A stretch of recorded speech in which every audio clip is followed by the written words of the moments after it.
Good morning.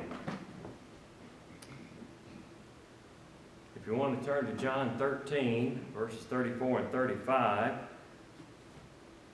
this will be the context of our sermon for today. We're not going to stay there, but that will be the context anyway. And hopefully the lesson is going to be one that will emphasize why brotherly love is so important. Why brotherly love is so important. And it works in more ways than one. Many people just look at it from one direction. But it works in several directions, really. But John 13, 34 and 35, a new commandment I give to you, that you love one another as I have loved you, that you also love one another. By this, all will know that you are my disciples, if you have love one for another. The background of the text is somewhat centered around the fact that Judas did not demonstrate love, but rather he demonstrated a lack of love by thinking only about himself. And that's the part I think that people miss sometimes. It's kind of like with children. If you've ever seen a child that always gets his way, usually the reason that is given is because the parent or whoever loves their little child and they just can't do anything, to prevent them from having certain things or from doing certain things or whatever. And we know how that ends up. It doesn't end up very well for the child. That's not really love, to just let people have their way. But to think about it from the standpoint of others who want their way all of the time and no one else to have anything to say about anything, that's a lack of love also, and not a demonstration of love.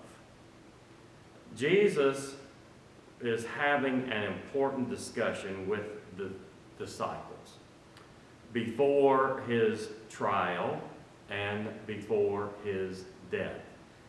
And a big part of that is that people will know them if they love one another. And unlike Judas, not to be self-centered and just think about yourself and what you want. The Lord's death will be a demonstration of his love. That's what it was going to be. That's what it is, a demonstration of his love. In John chapter 15, John 15, verse 12 and 13, this is my commandment, that you love one another as I have loved you. Greater love has no one than this, than to lay down one's life for his friends.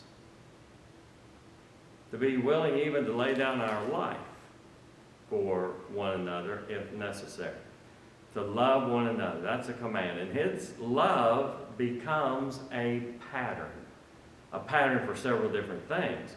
It becomes a pattern for brotherly love, just as we read in John 13, verse 34. Again, a new commandment I give to you, that you love one another as I have loved you, that you also love one another.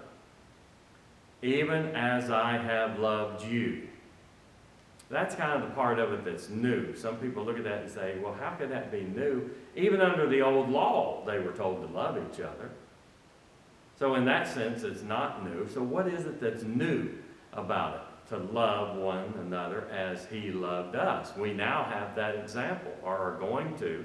They were going to, in the very near future, have it. in a very dramatic way. This love becomes a pattern for many different things. Husband and wife love, Ephesians 5:25, husbands love your wives even as Christ also loved the church and gave himself for it. You know, we're living in a world filled with hate and strife and confusion, and a world that needs love. We sometimes can be unloving. I can't think of another word for it than that. Just with people that we disagree with over little things. We see it everywhere. Most of the time we think about it in politics, but that's not the only place where we see it. We see it in a lot of other things too. Just because people may disagree, does that mean that we have to hate someone? No. It shouldn't be that way, just because we disagree about things. But it's that way with just about any topic at all. It seems as though we cannot discuss anything, because someone, if they disagree, then the other person is making fun of them or ridiculing them or don't love them. And that's just not the case. I mean, none of us like the same things. You know, people hate you because you won't watch the same TV program that they watch. And so many other things. And it just shouldn't be that way. It should not be that way. It should not be this hate and strife and confusion. Love needs to be seen in action in Christian homes and in congregations and everywhere. It needs to be seen. It needs to be shown.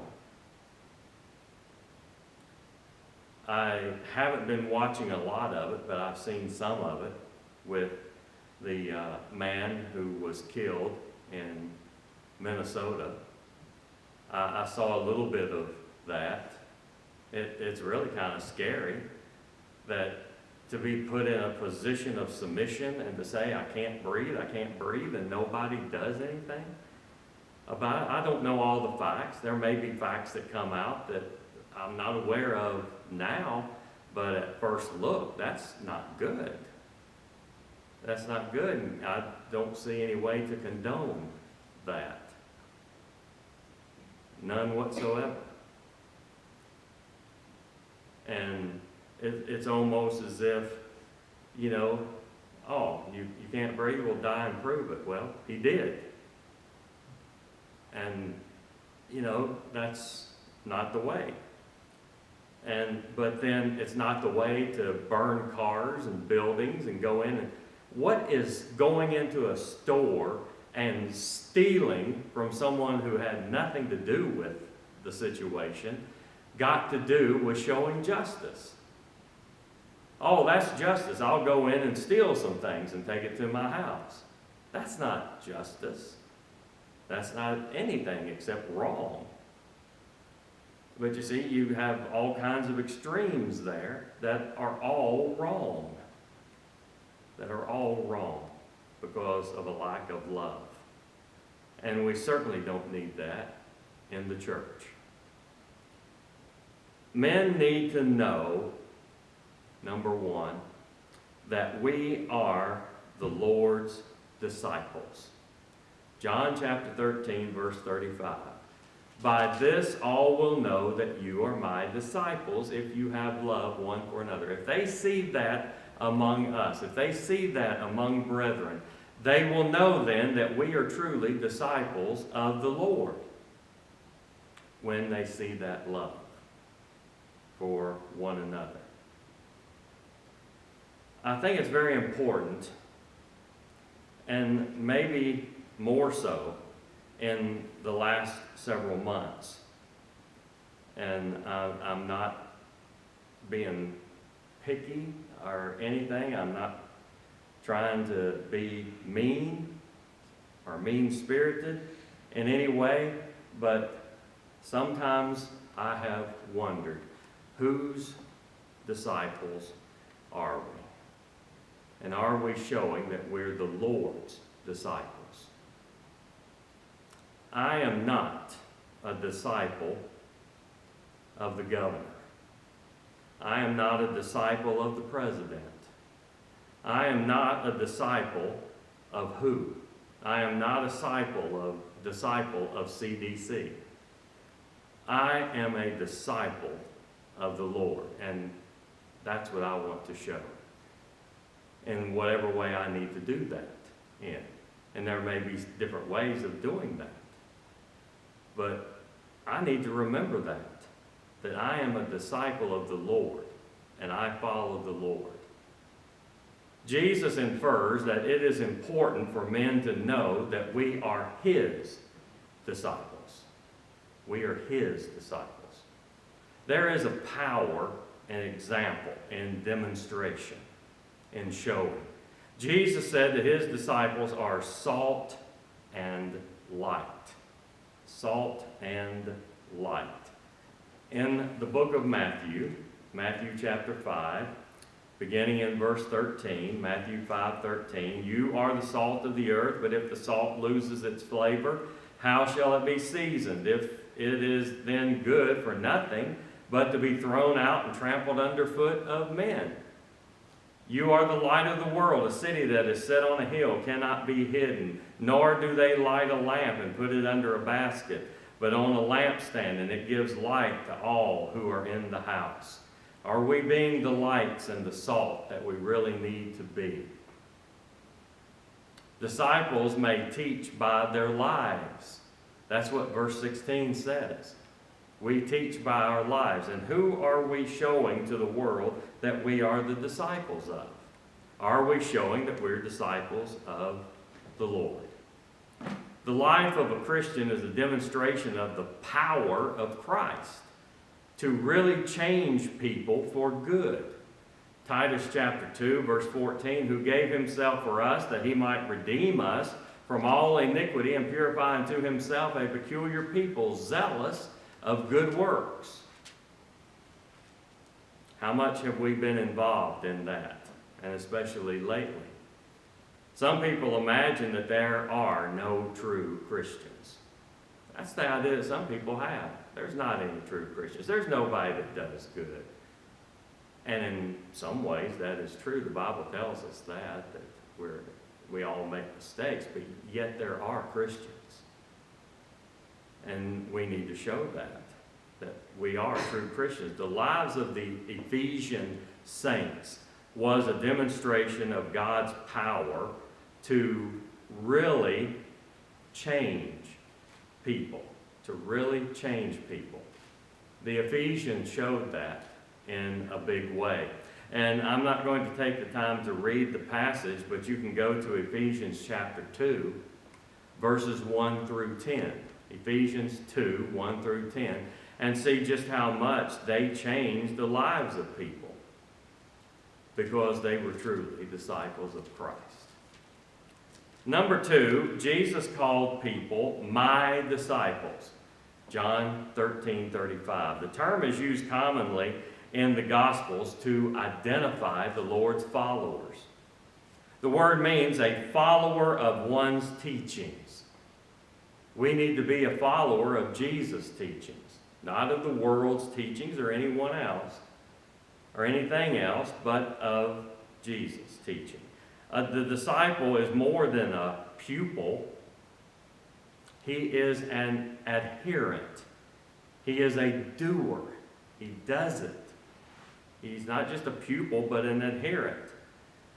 John discussed the relationship of a disciple and God's Word. We are to know that God's Word is truth. John 8, 31 and 32. And that truth will set us free. That's what will set us free. Not other things, but God's Word will set us free. Jesus teaches His people. He teaches His people. He teaches His people to live with a purpose. We are supposed to live and have life and have that abundantly. John 10:10. We're to have life and have it abundantly. He teaches us to live with a purpose. Not to live in fear, but to live with a purpose. He teaches us how to live with others. Matthew chapter 7 and verse 12. Therefore all things whatsoever ye should that men should do to you, do ye even to them. For this is the law and the prophets. He teaches us how to live with ourselves. Matthew chapter 5 verses 1 through 12, the Beatitudes. In that we learn how to live with ourselves, how we should be, what we should do. And again, that's a whole entire lesson of its own, as we've done before in the past, looked at the Beatitudes and learned from them. But he teaches us even how to live with ourselves and the things that we're to do and who we are to be. And then he also even teaches us how to die. John 14. 1 through 3. You believe in God? Believe also in me.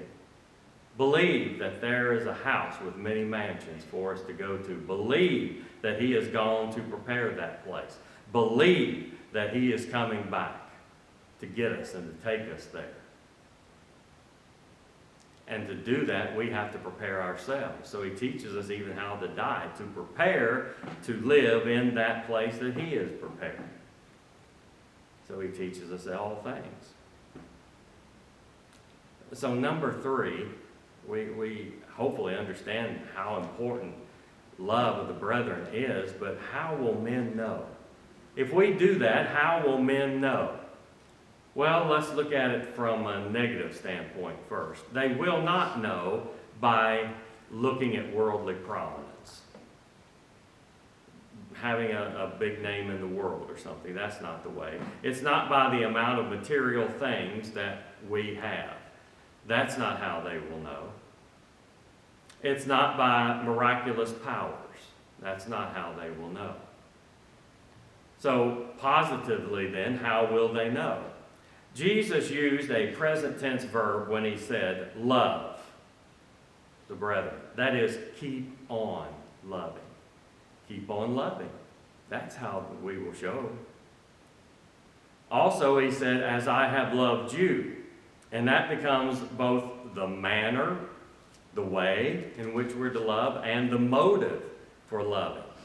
So therefore, again, as I said from the beginning, we should love unselfishly. John 15, 12 and 13 that we looked at earlier. Unselfishly. Putting others first and not ourselves. 1 John 3, verses 11 and 12 tells us, for this is the message that you heard from the beginning, that we should love one another. Not as Cain, who was of that wicked one, and slew his brother, and therefore slew he him, because his own works were evil and his brother's righteous. So, unselfishly, sacrificially as well. Sacrificially, the sacrifice for others, with a forgiving heart and with a pure heart fervently. That's how we are to do it. All the Lord's people can show that they are his disciples. The world needs to know it, so let's resolve to let the world know that we as Christians love one another and that we are his disciples.